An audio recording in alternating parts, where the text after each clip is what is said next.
Initiate your forehand. The most important thing to remember is that you begin with the left side of the body. The left side of the body rotates, and then the right side and the right leg naturally push upwards. As long as the left side initiates the movement, then the movement of the right side of the body will automatically follow. It will be a reflex. When we make the push, a definition of the push is that we are slowing down and decelerating through contact with the ball. See here, I make the stroke, I decelerate, I accelerate through contact here.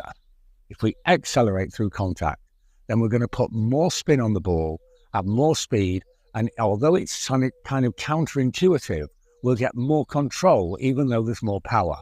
And to achieve this, I want you to concentrate on one specific movement, not the ending of the stroke, because the ending of the stroke can depend on a lot of factors. We've all seen that Rafa will sometimes finish here and sometimes, but right in the heart of the stroke, if you concentrate on bringing your elbow close in towards your chin, then you'll naturally accelerate.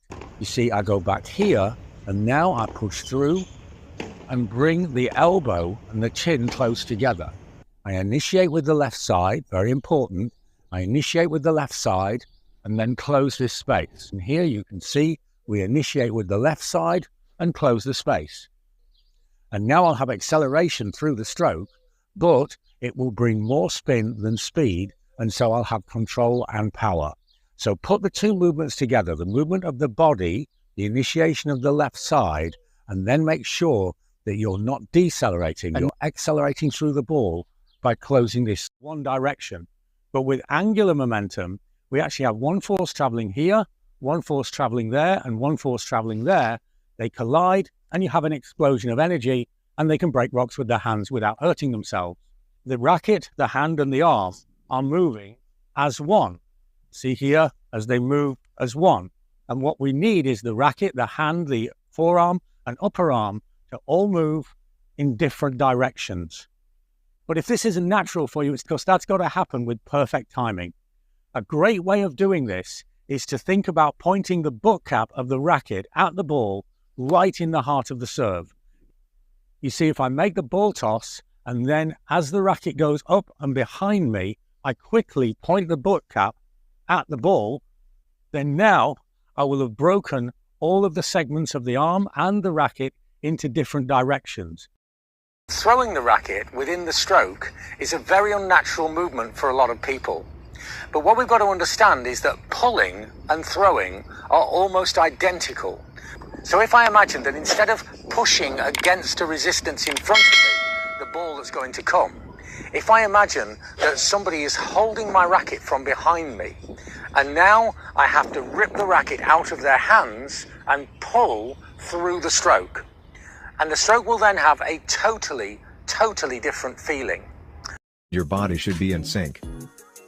The only ones that you lose control sometimes is because your body weight is here and the hand and the body weight are not together. So it's because your body weight is here and the hand and the body weight are not together. So what can help you is to do a split step like this in front, up, and then you continue inside, okay? First split step, and second, between the moment you hit the ball and the moment after you hit the ball, you should be 1 meter more inside, you know? I show you, it's like this, up, up.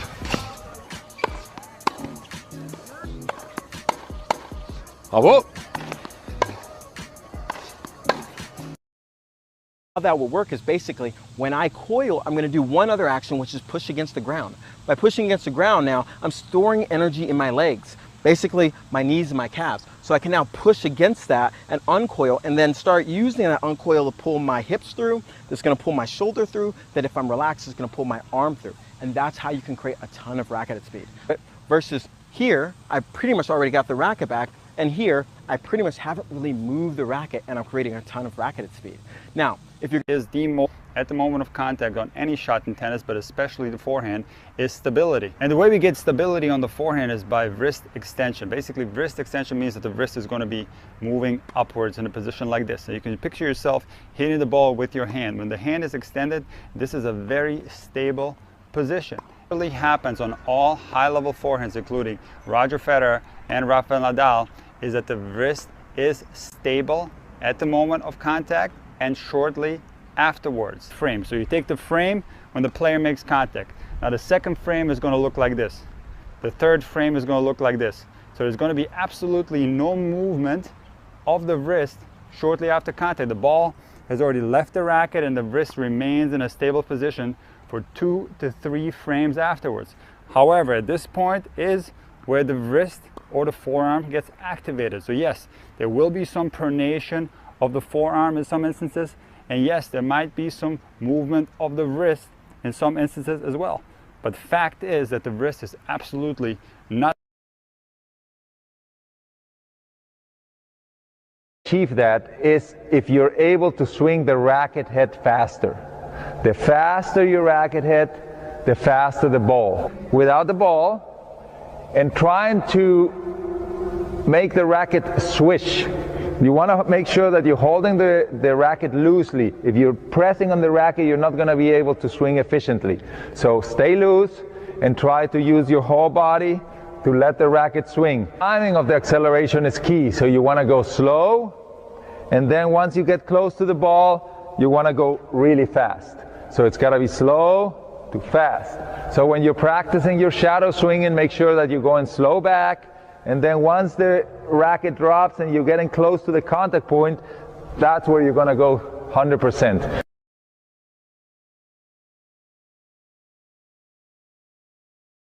Top of the racket does not happen just in this plane. It happens in a combination. So the racket always goes this way outwards, and then while it's dropping, it's probably also moving across. It's not just dropping down like this or like this. It's always in a circular motion. So to accentuate that drop and to whip the racket around more, we actually at this point want to begin the knees going up. Now how do you do that? You film your Same video. What happens on the forehand that the stroke is initiated with the non-dominant arm. That is the first link in the chain. Most of the errors are made. Once you learn how to hit a low volley, I don't think you're ever afraid to go to the net again. But if you watch carefully, they come from the shoulder, not from the forearm. The arm lifts up, and the only hinge is the shoulder hinge. That keeps the racket head very, very steady. Stops, your body has a tendency to rotate over the foot. So keep moving through the volley. Keep your racket head very still. You don't need a lot of sophisticated forearm action. Now, here Ashley is just simply pointing the racket. It's way out there. But guess what? He scratches a friend's back. Remember this movement. It is critical. Here's a super drill by Angie. Take the non-hitting hand and pull the hitting elbow forward. You'll get the right effect. You snap the wrist. But remember, you don't have a separate set of wrist muscles. It's the forearm twisting. Separate set of wrist muscles. It's the forearm twisting. Notice the racket is on its edge. Now the forearm is beginning to turn. And you'll see the force throws the racket away from the body. Now watch the racket. It's turning in the opposite direction. That is pronation. Can you see why the racket continues way out to the opposite side? So many people say, come down across your body on the follow-through. But the truth is, the follow-through goes in the opposite direction, way down. Then at the very bottom, you relax the arm and let it cross the body. All the service forearm pronation is a thermometer snap. And notice when you snap a thermometer, it goes left to right in the same manner that the racket goes. Why do you do this? Because you can get the thermometer moving faster. Let's take a look at Roy as he hits. Now check and see if he does a thermometer snap up here. The racket should go to the right and turn inside out. And he does not have that dangerous arm that's up in this position. His arm's going out this way. That's the way you want to go. Now notice it also saves his back because he doesn't have to arch over in that position. He's coming around the fourth length, the elbow, and he's getting ready to hit. Now watch from this point. Arthur's going to slice. The common theory, you go around the outside of the ball and then come down the left side. That's wrong. You actually pronate a little early. You hit the ball on the back right side, and the force carries the racket to the right. The same as a twist, the same as a flat serve. down on the right. Now notice that the hand, the wrist, the forearm, the upper arm are all on a straight line. There is no deflection of the wrist from the impact point on. Can you see this clearly? Watch. It's straight as an arrow. The firmness, because later when you hit a forehand you have to maintain that firmness here in order to keep the stability of the upper body, because in most cases for players this collapses when they're hitting the ball. Their left side, especially here in the back, collapses and they lose the stability, and then this arm suddenly feels alone as it's hitting and it starts to look for power, and as it's hitting with power it's changing the racket angle, and that's why the stroke is not consistent. Axis rotation. This refers to the unitary rotation of both your shoulder and your forearm. And this is going to help to turn your racket over with way more power than you've ever experienced before. And as we'll cover in future videos, this is not exclusive on just the flat serve. In fact, you still are going to get that rotation motion from the shoulder on the kick and the slice. But because of a few changes in the forearm, that's going to change the direction of racketed speed. A note here, and you can see I've circled the person, the guy with a white cap. You can see that right where his playing shoulder is. So in Rogers Trophy position, his shoulder is right next to this player.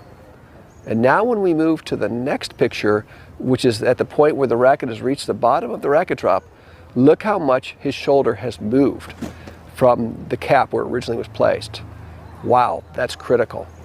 And that Serve like this, but really hit the ball on the side and not like this.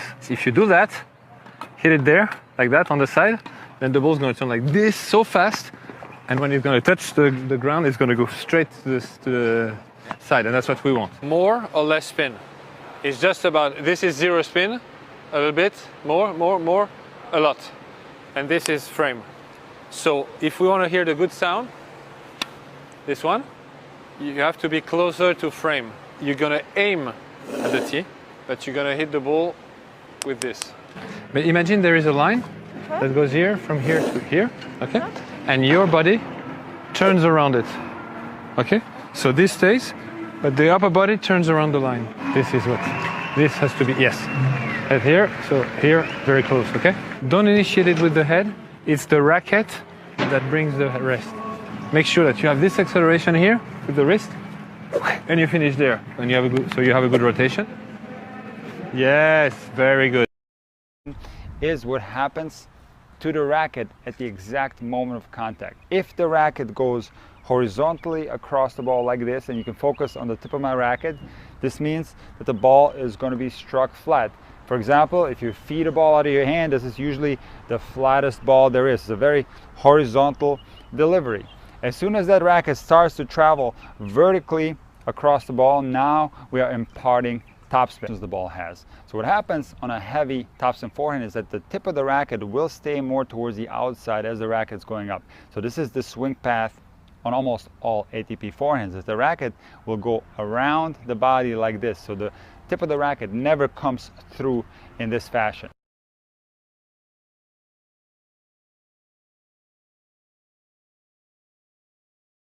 On the WTA Tour, on the other hand, many players will have the tip of the racket come through, but the racket is also going vertical. Apple have a little bit more of a flat topspin forehand. The tip of my racket has more of a tendency to come through, and this is not something that I can control when I hit my forehand. When I hit my forehand at lower speeds, or when I let my forehand rip, when I absolutely crush it, my genetic predispositions do not allow me to hit a heavy topspin forehand. I'm going to absolutely rip this one, and you take a look at the tip of my racket and let's see what happens.